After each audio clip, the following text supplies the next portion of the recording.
The year was 2016. I was just barely dipping my toes into the world of audio gear, and Chinese brands like KZ or Moondrop, they were barely just getting started. So my first second substantial audio purchase would be the Sony MDR50 AP of the extra bass moniker. Yep, I was one of those peeps who listened to the extra bass earphones. But I had grown tired of the Sony's performance, which had thumpy bass but crappy mids and treble. So I wanted something which back then I guess I could only say as being more hi-fi. And that led me to buying this. The Audio-Technica ATH-IM70. That's a mouthful of a name, but you know, it sports dual symphonic drivers and all that jazz. The IM70, it was one of the lesser known sort of bang for buck sets in hi-fi at the time, but it was the set to open my mind to the wider world of audio gear. So, let's look at it again and see if it's any good in 2021, about 7 something years now since its release. And with that, let's get into the review of the Audio-Technica ATH-IM70.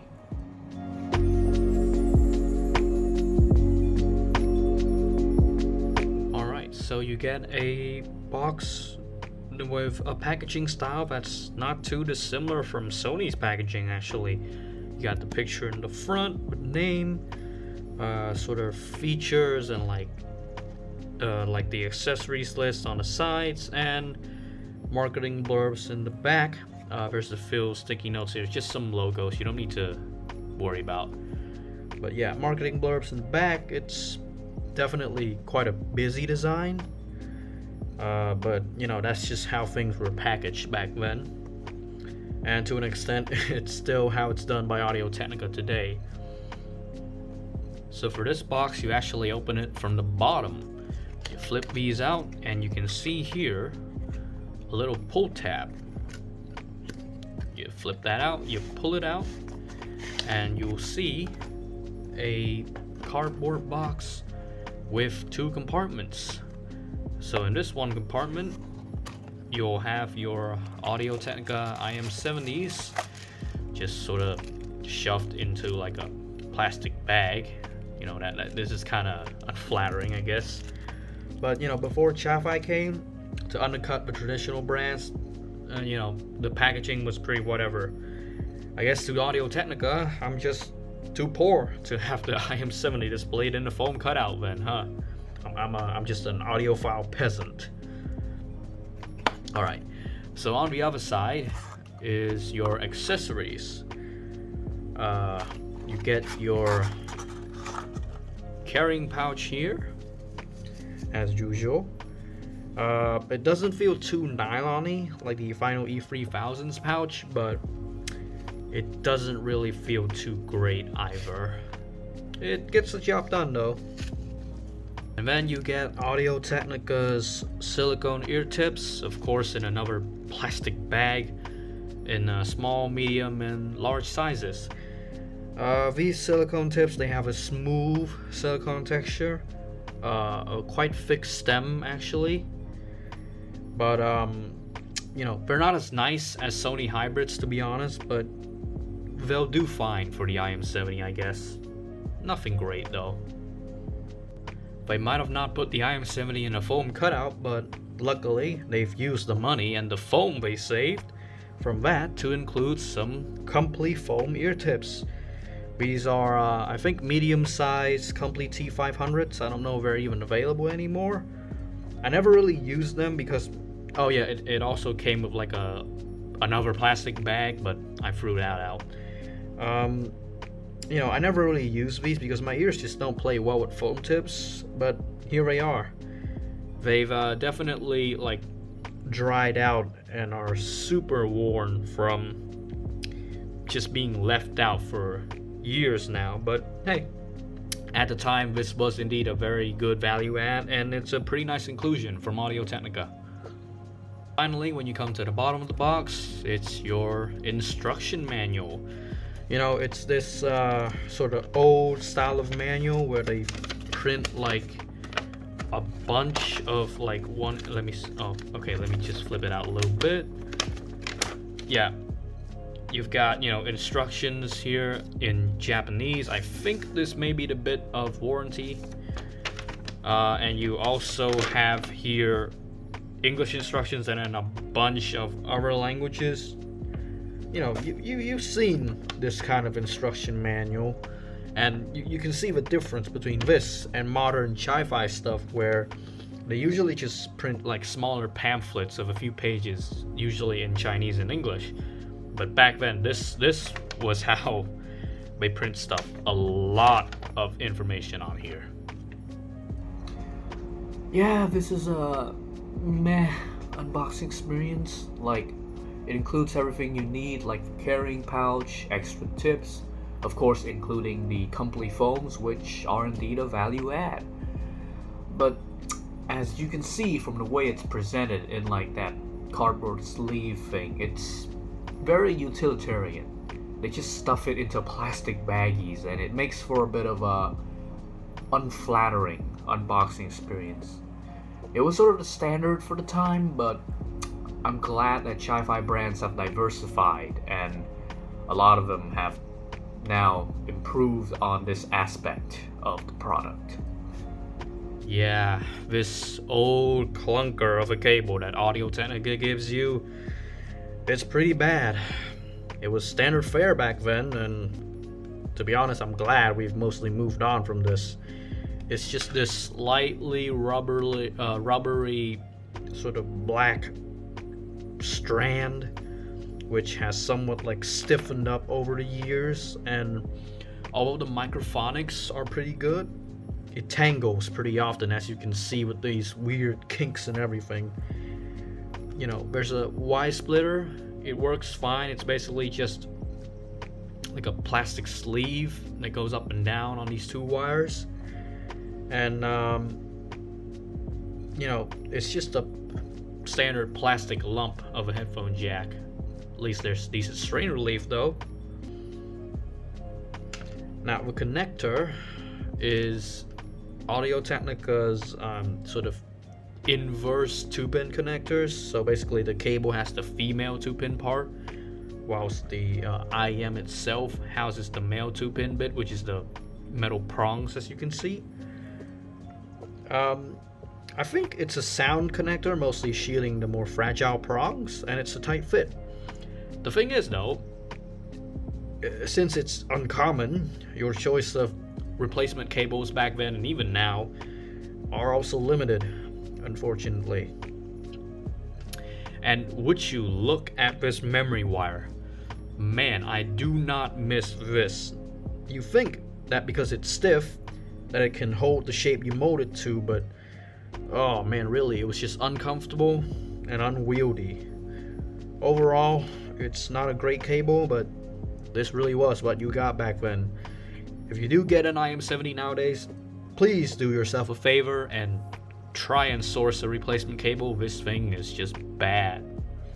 Now the IM70 itself, they have this snazzy, pretty coat paint of glossy red, and it makes it stand out quite a bit. However, it also makes the plastic material on this thing, it's all the more apparent when you see the glossy paint and tap on it. It's plastic, unapologetically plastic. Of course, you have the Audio-Technica logo plastered in the front. It's also plastic, but with like some metal painting or something.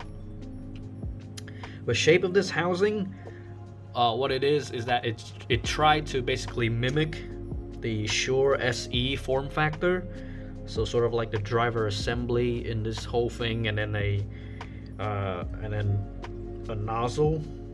The shape was basically, imagine the engineer's best approximation of an ergonomic ear shape in 2014.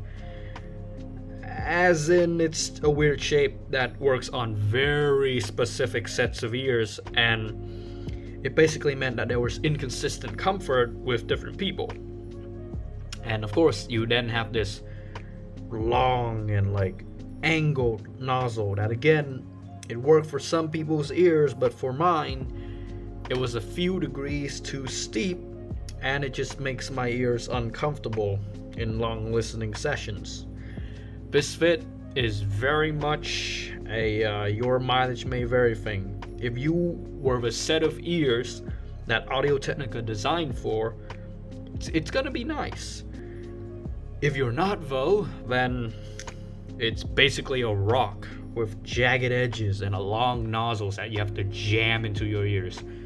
Needless to say, it tries to make a comfortable wearing experience for you, but it's really not that comfortable of a wearing experience, at least for my ears. So for this IM70, I prefer using the LGV20 as my source because the ESS Saber DAC gives it some needed brightness, and also it lessens the overbearing thickness of the sound.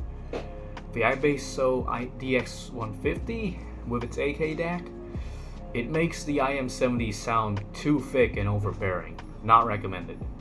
Get a bright source for your IM70. And in terms of like volume, the IM70 is quite efficient, so amping won't be necessary as it can run off of most sources and get decently loud. As for ear tips, I'm going to be using my Ortofon tips, as you can see here.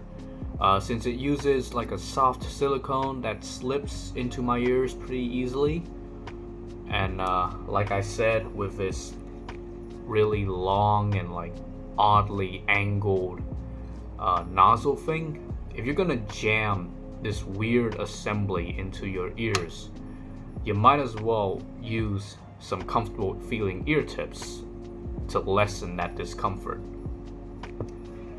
I would also make some honorary mentions to the SpinFit CP145s. They're also soft and comfortable, but they seem to go a little too deep into my ears for the IM70, and they cause some discomfort. But if you want a slightly deeper fit, then yeah, SpinFit CP145s would certainly work. And with that out of the way, let's get into the sound of the Audio-Technica ATH-IM70. Yeah, the IM70 outputs a very powerful, emotive sound, which is to its strength, but also to its detriment, as it can get a little overwhelming at times with their infamously overloaded upper mids. Starting with the bass, okay? For its low end, the IM70 got to borrow from Audio-Technica's solid bass line of earphones, because the bass here is, as described by the solid bass moniker, it's solid. As in, unlike Sony's extra bass products, the IM70's low end is standard in terms of quantity, but there is a very defined bass texture. It's very blocky, but it's also got a woody kind of bassland.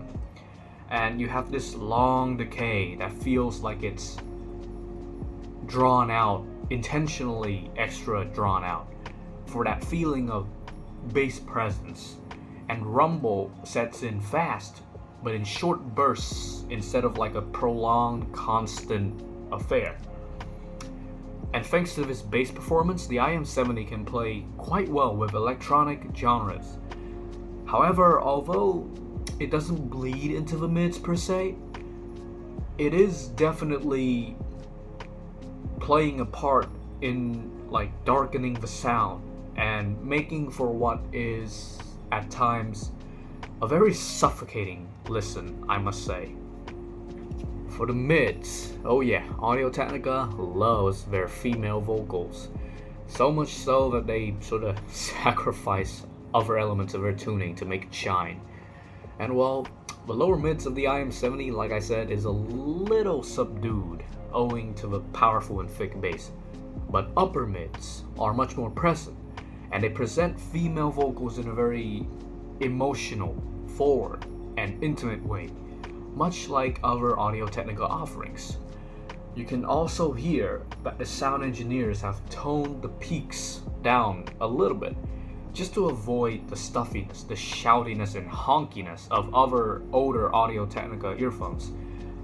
And it makes for a somewhat thick timbre, but it's easy to listen to nonetheless. Of course, with this sort of lopsided mid-range implementation, male vocals on the IM70 can often sound a little too light. For how romantic the female vocals can be, the male vocals are just a bit hollow in comparison. Drums are also a little wonky. Their impact is a little softened and blunted for some reason. And this intimacy, it does not help the IM70 in terms of letting you discern details in the music. And the general thickness of this mid-range means that the IM70 can, on some occasions, sound excessively sort of syrupy and goopy, if you know what I mean. Yeah, another influence of the old world of chi-fi can be heard with the treble performance of the IM70. There's just a lack of treble energy here.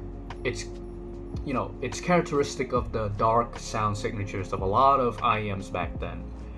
Like, don't get me wrong here, the treble has decent extension, and you can still hear some sizzle and sparkle here and there. But on some music, I feel like the IM70, it just needed that extra something more up top, which it didn't have.